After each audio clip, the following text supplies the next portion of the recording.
Hello and welcome. I'm Natalie. Let's talk about money. So today we're breaking down some of the latest financial news that's been making waves and why it isn't as good as it sounds. So we're going to talk about Capital One's recent profits and why beneath the big numbers there's a story that should concern all of us, really. The information I'm using is all from an article in Reuters.com, so I'll link their article down below. You should go read it. It's pretty interesting, especially if you're interested in Capital One or credit card debt, which I'm interested in a lot. So recently, Capital One Financial reported a massive jump in their second quarter profits. Their net interest income soared by 32.5%. reaching $10 billion. $10 billion. That's a lot of money. Their non-interest income from things like service charges and interchange fees also shot up by nearly 27%, up to $2.5 billion. So on the surface, you might think, oh, great, that company is doing really well. They're doing fabulous. But here's where things start to look less rosy. So what's the key driver? Interest income from credit card debt. That's what it breaks down to. Credit card debt. So credit card rates are much higher than rates on things like mortgages. So as Americans put more on their credit cards, often because of inflation and economic uncertainties, companies like Capital One make even more money. In fact, after acquiring Discover Financial earlier this year, Capital One is now the largest U.S. credit card issuer by balance. That means more people are carrying more expensive debt and Capital One is cashing it. But let's dig a little deeper. So as borrowing costs remain high, a lot of consumers are actually cutting back on non-essential purchases, which is a good thing because you shouldn't spend money on stuff that you shouldn't be buying, especially when you can't afford it. So they're still being squeezed by necessities and racking up more credit card debt to make ends meet, however, and that's where the problem lies.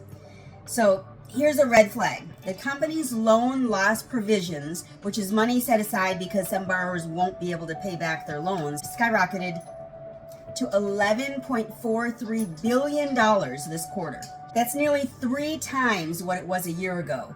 And net charge-offs, essentially debts that are never recovered, jumped by 16%, hitting $3.6 billion. $3.06 billion.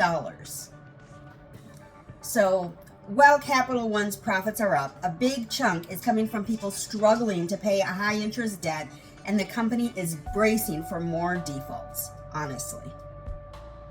So why does this matter? When a bank's profits depend heavily on people's financial struggles, it's a sign that something's out of balance. So yes, investors might celebrate the 22% stock gain this year, but what about the growing number of families falling behind on their bills and on their debts? That's what we need to consider. So sure, yeah, Capital One is protecting itself by setting aside billions for losses, but that doesn't help the average person who's stuck with rising debt and mounting interest payments. So bottom line, the next time you see headlines about record bank profits, regardless which bank it is, whether it's Capital One or Chase or Bank of America, I'm trying to think of them all, I can't think of any. Just remember who's really paying the price.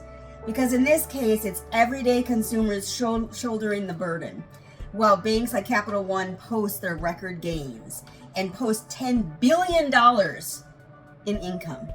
It's craziness.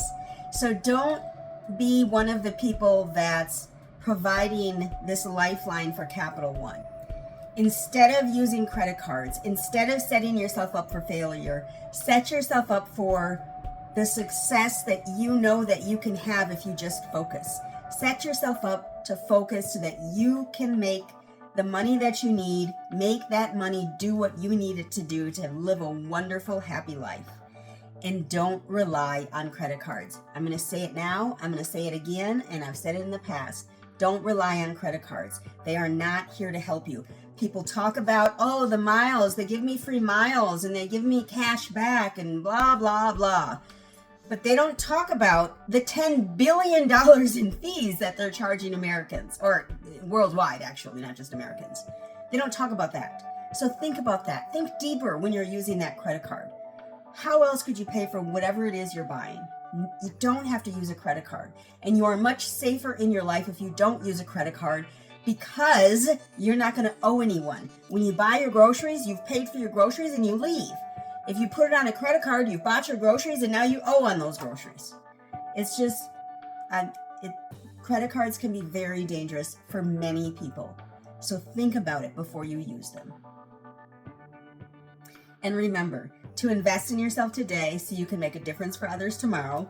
Give the video a big thumbs up. Leave a comment down below. Be sure to subscribe. When you subscribe, you should hit the bell so you know when the next video comes out. I thank you so much for stopping by today. Y'all have a great one.